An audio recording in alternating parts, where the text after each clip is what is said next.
Assalamualaikum warahmatullahi wabarakatuh.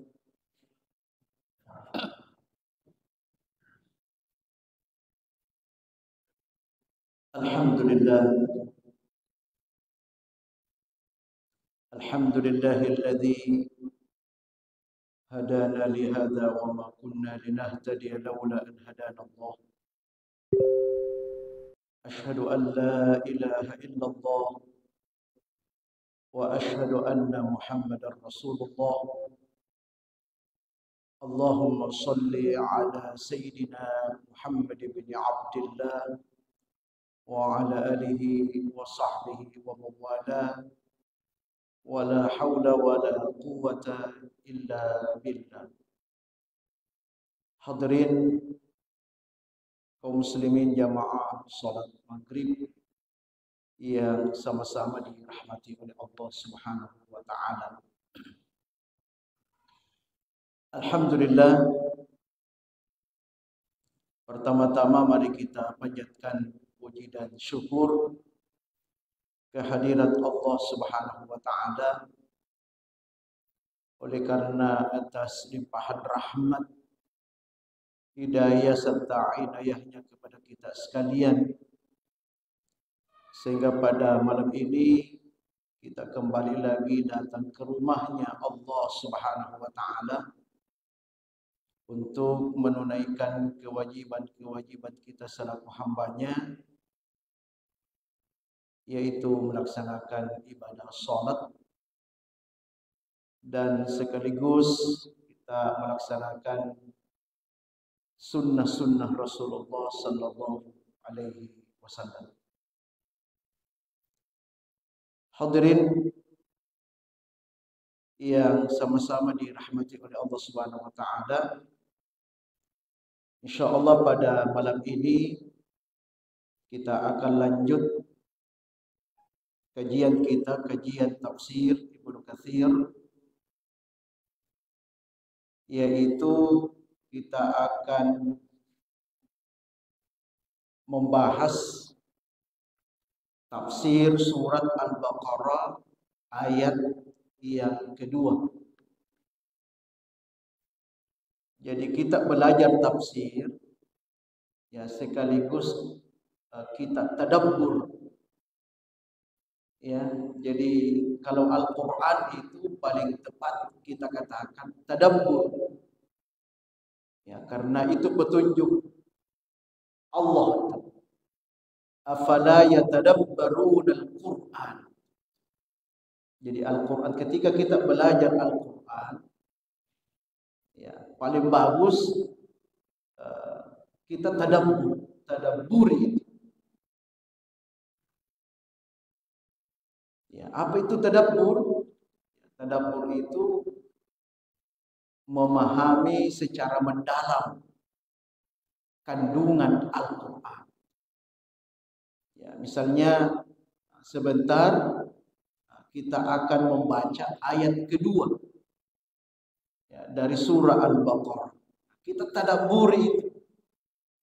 Ya, kita pahami secara mendalam mulai dari maknanya. Ya, apa makna-makna dari ayat itu? Ya, lalu kita gali kandungan-kandungannya. Ya, begitulah Al-Qur'an. Ya, begitulah Al-Qur'an. Makanya karena dalamnya Al-Qur'an itu, maka ketika para ulama menafsirkan satu ayat saja, maka berbagai pandangan dari para ulama itu akan muncul. Dari sekian, misalnya ada sekitar 10 tafsir. Maka boleh jadi ada 10 kandungan. 10 kandungan dari ayat itu, dari satu ayat. Ya, karena memang itu perintah Allah itu untuk kita selalu tadabbur. Nah, termasuk nanti ayat ini, ayat yang kedua ini, di mana kalau kita lihat dari anatomi surat Al-Baqarah atau silabus kita, ini sementara kita membahas tentang karakter orang-orang beriman. Karena di awal ayat, di awal-awal surah Al-Baqarah ini, ya, Allah memperkenalkan dulu tiga karakter manusia. Tiga karakter manusia. Yang pertama, ya, manusia yang beriman. Yang kedua, manusia yang kafir. Dan yang ketiga, manusia yang munafik. Dan nanti secara berurut kita akan jelaskan berdasarkan susunan ayatnya. Nah, di ayat yang kedua ini membicarakan tentang bagaimana karakter orang-orang yang beriman. Di ayat yang kedua ini, Dzalikal kitab la raiba fi, maknanya bertentangan. Ada dalam, kalau tidak salah dalam surah Al-Imran, itu kan ada ayat Innallaha, tidak ada tanda kutip berhenti. Dan memang memahami tanda wakaf itu juga ilmu. Itu ilmu. Kalau dalam qiraat itu namanya fasahah. Jadi kalau kita berhenti pada tempat yang benar, kemudian memulai lagi pada tempat yang benar, itu namanya fasahahnya bagus. Fasahah namanya. Jadi fasahah itu bukan hanya dari aspek kefasihan dalam membaca, tetapi juga dari aspek kapan berhenti, di mana berhenti, dan di mana memulai. Itu juga fasahah namanya. Ya. Jadi kita kembali pada ayat ini. Jadi ayat yang kedua ini ada dua bentuk bacaan. Yang pertama berhenti pada kata raib. Dzalikal kitabu la raib fihi hudal lil muttaqin.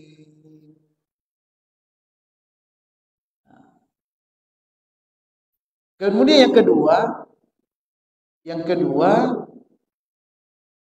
Dzalikal kitabu la raiba fihi. Inilah yang umum ini. Ini yang sering kita praktek ini. Dzalikal kitabu la raiba fihi hudal lil muttaqin. Nah, kira-kira apa bedanya? Apa bedanya? Apakah merubah makna atau tidak merubah makna? Ya, coba kita lihat, kita terjemahan lurus saja dulu. Ya, sebelum kita masuk pada tadabburnya. Ya, kalau kita terjemahkan bacaan pertama, Dzalikal kitabu la raib. Itulah atau inilah kitab yang tidak diragukan. Yang tidak diragukan. Fihi hudal lil muttaqin. Di dalamnya ada petunjuk bagi orang bertakwa. Nah, nanti kita bandingkan nanti terjemahannya. Jadi saya ulangi, untuk bacaan pertama maknanya begitu. Dzalikal kitabu la raib. Inilah kitab yang tidak diragukan. Fihi hudal lil muttaqin. Di dalamnya ada petunjuk bagi orang-orang yang bertakwa. Itu bacaan pertama. Nah, mari kita bandingkan bacaan kedua. Dzalikal kitabu la raiba fihi. Inilah kitab tidak ada keraguan di dalamnya. Hudal lil muttaqin, sebagai petunjuk bagi orang bertakwa. Pertanyaan, ada gak bedanya ini? Pemahamannya itu. Apa ada tidak bedanya? Apa bedanya itu? Ya.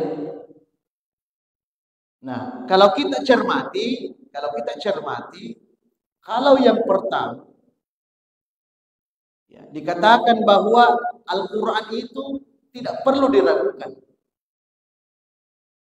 Tidak perlu diragukan. Nah, di dalam Al-Quran ada petunjuk. Ya kan begitu?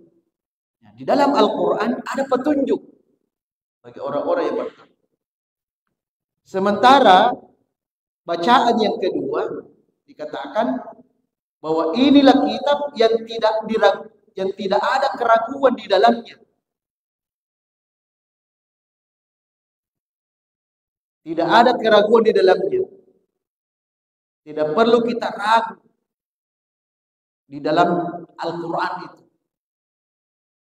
Ya. Hudal lil muttaqin, sebagai petunjuk bagi orang-orang yang bertakwa. Ya. Di mana letak perbedaannya? Kalau di bacaan pertama, sebenarnya sih tidak terlalu, ya.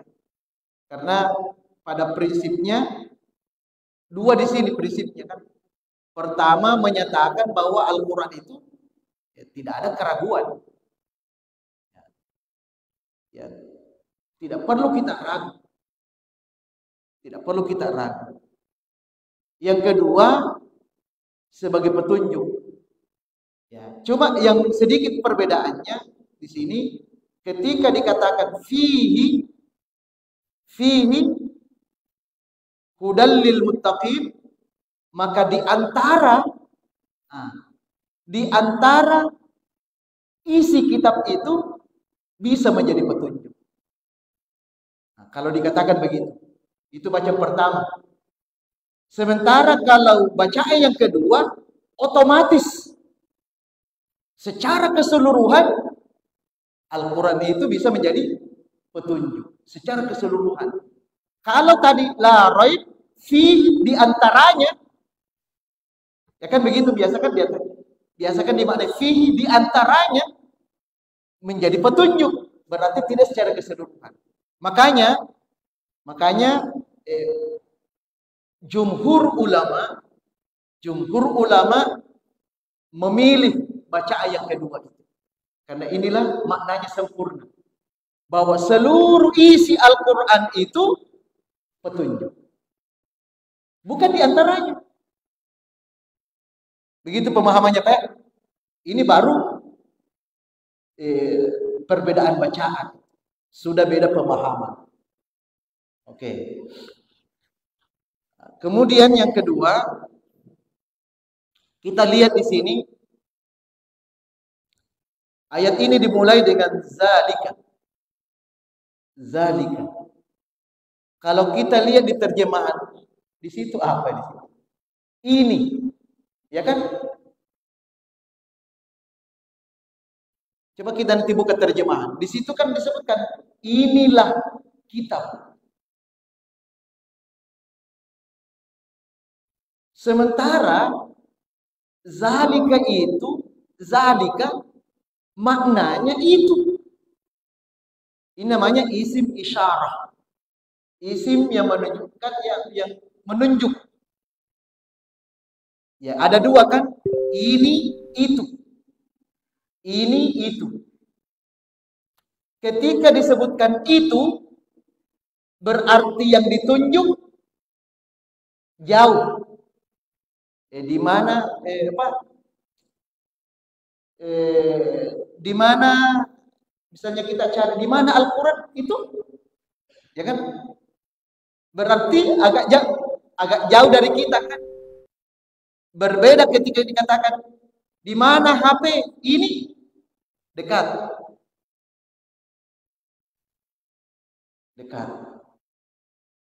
Nah, ini perlu ada penjelasan memang kenapa ulama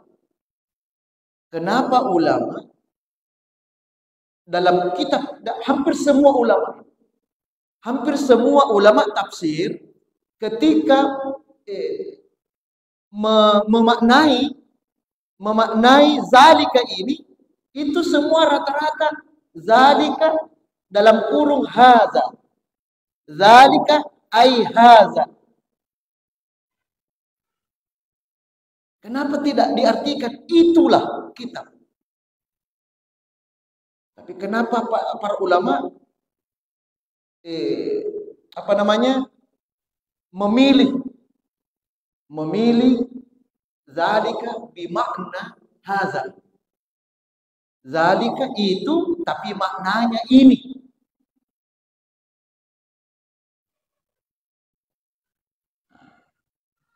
Ulama memahami bahwa sesungguhnya Al-Quran itu, ini kan yang ditunjuk nanti zalikal kitabu, inilah kitab ya. Karena tadi dimaknai kalau itu menunjukkan jauh, ini menunjukkan dekat, maka ulama sepakat memaknai ini ya, karena kita diminta untuk selalu dekat dengan Al-Quran. Makanya dimaknai inilah kitab. Seakan-akan ulama katakan selalulah bersama dengan Al-Quran, selalulah dekat dengan Al-Quran. Makanya dimaknai ini. Itu satu pemahaman itu. Satu pemahaman. Ada juga memaknai kenapa dipakai itu. Ya, kalau dimaknai itu, karena sesungguhnya Alkitab yang dimaksud di sini bukan hanya Al-Quran. Ada pandangan begitu. Ya, termasuk kitab-kitab yang lain. Makanya disebutkanlah itu. Karena kitab-kitab yang lain kan sudah jauh dari kita. Sudah jauh.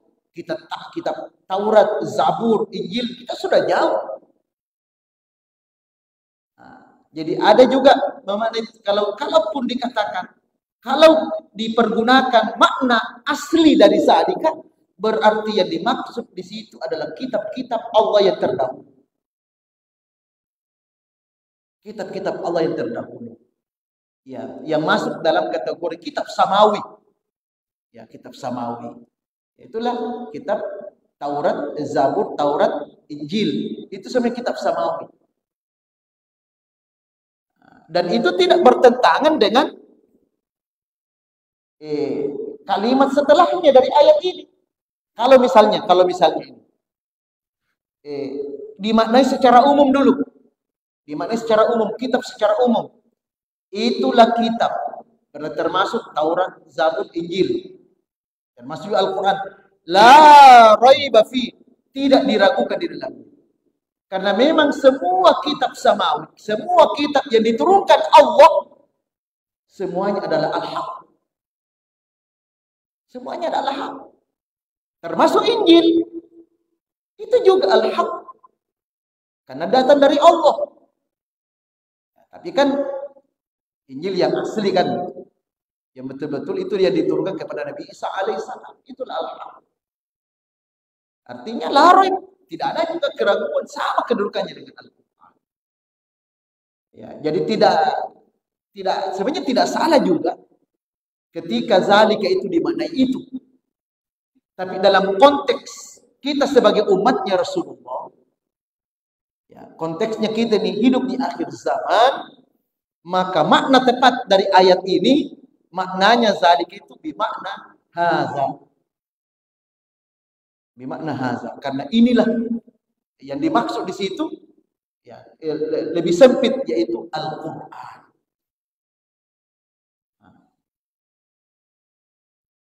Kemudian selanjutnya Alkitab. Kenapa disebut Alkitab di sini? Ya, kenapa tidak dikatakan Alif Lam Mim Zalikal Quran? Kenapa tidak langsung dikatakan Al-Quran? Zalikal Quran la raiba fi. Inilah Al-Quran. Kenapa tidak langsung dikatakan Al-Quran? Kenapa disebut kitab? Pertama tadi itu ulama yang mengatakan karena di sini yang dimaksud bukan hanya Al-Quran, semua kitab-kitab yang diturunkan Allah satu. Yang kedua, ya ada juga yang menarik ini disampaikan oleh ulama.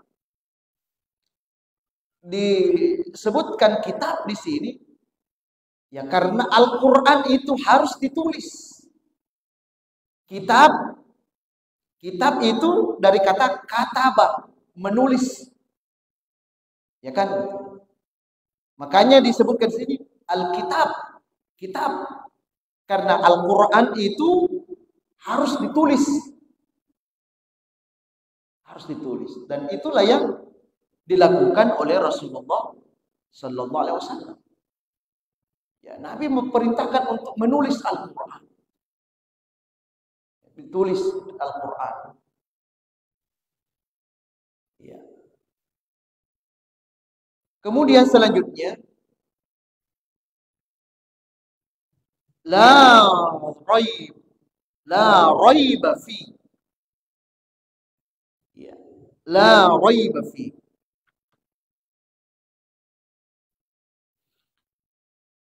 Tidak ada keraguan di dalamnya. Jadi Al-Quran yang Allah turunkan kepada Rasulullah SAW, la raiba fi. Sedikit pun tidak ada keraguan di dalamnya. Maksudnya bahwa seluruh isi Al-Quran, bagi kita orang beriman, karena ini bagian dari syarat untuk kesempurnaan iman kita. Ya, al-imanu bil kutub, al-imanu bil kutub. Beriman kepada kitab-kitab. Ya, jadi khususnya kita orang yang beriman, seharusnya kita tidak boleh ada keraguan sedikit pun terhadap isi Al-Quran. Ya. Jadi tidak boleh sedikit pun di dalam hati kita ada keraguan. Ada keraguan. Ya, khususnya kita sebagai orang-orang yang beriman kepada Allah Subhanahu wa Ta'ala. Kenapa? Karena seluruh isi Al-Quran itu adalah kalam Allah. Ya, itu kalam Allah. Ya, kalam Allah. Jadi kalau ada yang meragukan, misalnya ada satu ayat atau ada beberapa ayat kita ragukan di situ. Itu berarti sama halnya kita meragukan apa yang Allah firmankan. Nah, itulah penegasannya ayat ini bahwa sebagai orang beriman. Nah, inilah masuk karakternya orang beriman. Ya. Jadi dapat kita ambil karakter pertama sebagai orang beriman di sini bahwa orang beriman itu adalah orang-orang yang yakin 100% terhadap Al-Quran. Ya, yakin keimanannya 100% terhadap Al-Quran. La raiba fi.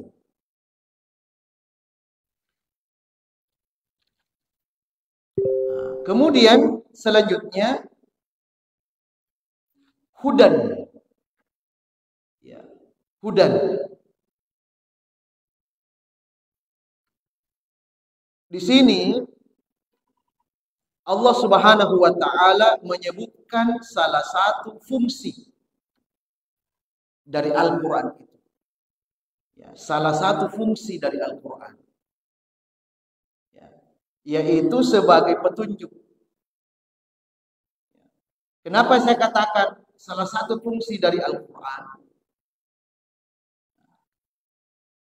Sebab kalau kita merujuk pada ayat yang lain, ya, di sini disebutkan, ya, merujuk kepada ayat yang lain, misalnya yang paling populer ini, yang paling populer dalam surah Al-Isra. Dalam surah Al-Isra dikatakan, ya, termasuk juga dalam surah Al-Baqarah. Ya, dalam surah Al-Baqarah setelah menjelaskan ayat tentang puasa, ya kan? Syahrul Ramadan alladzi unzila fihi al-Qur'an hudal linnas wa bayyinatin minal huda wal furqan. Ini menjelaskan tentang fungsi-fungsi dari Al-Qur'an itu. Pertama sebagai hudan linnas, petunjuk bagi manusia. Ini yang bersifat umum, petunjuk bagi manusia. Artinya ternyata Al-Quran itu bisa dipakai sekalipun bukan orang beriman. Dan inilah kenyataannya. Dan inilah kenyataannya. Banyak ilmuwan-ilmuwan barat, banyak ilmuwan barat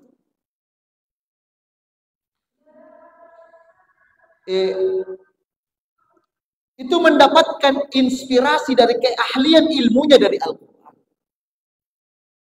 Ini menunjukkan, dan inilah menunjukkan kebenaran ayat itu tadi. Ya, hudan linnas, bahwa Al-Quran itu adalah petunjuk bagi manusia, siapapun dia. Yang penting dia mau belajar Al-Quran, pasti ada petunjuk di situ dia biasa bisa dapatkan. Nah, kalau itu petunjuk bagi manusia. Sementara dalam ayat yang kita baca ini khusus. Ya, Allah menyebutkan secara khusus bahwa Al-Quran itu hudan lil muttaqin. Ya, petunjuk bagi orang-orang yang bertakwa. Jadi Al-Quran ada petunjuk secara umum, siapapun dia bisa menjadikan Al-Quran itu sebagai pegangan, silakan, sekalipun dia kafir, bahkan sekalipun dia tidak percaya dengan agama, bisa dia jadikan sebagai pegangan, petunjuk. Ya. Secara logika itu, orang yang tidak beriman saja bisa dijadikan petunjuk, apalagi kita orang yang beriman, apalagi kita orang bertakwa. Maka rugilah kita sebagai orang yang beriman, sebagai orang yang bertakwa dalam menjalani kehidupan ini lepas dari Al-Quran, tidak menjadikan Al-Quran sebagai imamnya, merugikan kita. Ya, makanya kita diperintah untuk selalu membaca Al-Quran, selalu tadabbur Al-Quran, karena kita ini masih hidup di dunia. Kita ini perlu petunjuk, kita ini perlu arahan, kita ini perlu pedoman. Pedoman kita itu Al-Quran. Orang kafir saja bisa jadi petunjuk, apalagi kita ini. Ya, nah, inilah salah satu yang bisa kita ambil tadabburnya ini. Tadabbur dari ayat yang kedua ini. Marilah kita jadikan Al-Quran, ya, sebagai pegangan hidup kita. Jangan lepas, Pak. Jangan lepas. Maka inilah yang dikatakan oleh Nabi, ya, taraktu fikum amrain. Aku tinggalkan dua perkara. Jadi sepeninggal Nabi ada dua yang beliau tinggalkan itu. Ya. Ma intamaktabtum bihima, selama kamu berpegang pada dua ini, lan tadillu abada, kalian tidak akan tersesat.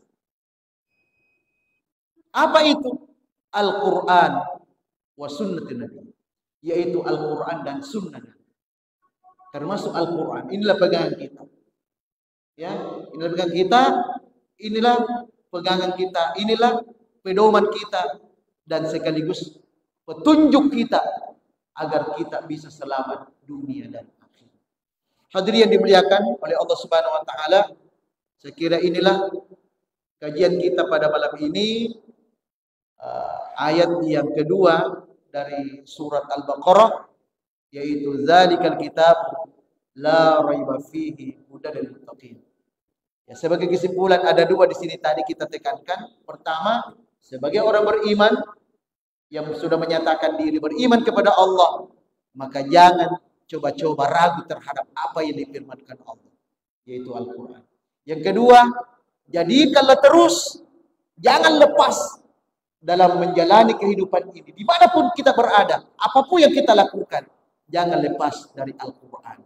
Kenapa? Kita orang beriman. Orang kafir saja bisa jadikan pegangan, apalagi kita sebagai orang yang beriman kepada Allah. Demikian, mudah-mudahan bermanfaat, dan mari kita tutup kajian kita pada malam ini dengan sama-sama baca doa kafaratul majelis. Subhanakallahumma wa bihamdik, asyhadu an la ilaha illa anta, astaghfiruka wa atubu ilaik. Wabillahi taufiq wa da'wati wal irsyad. Wassalamu alaikum warahmatullahi wabarakatuh.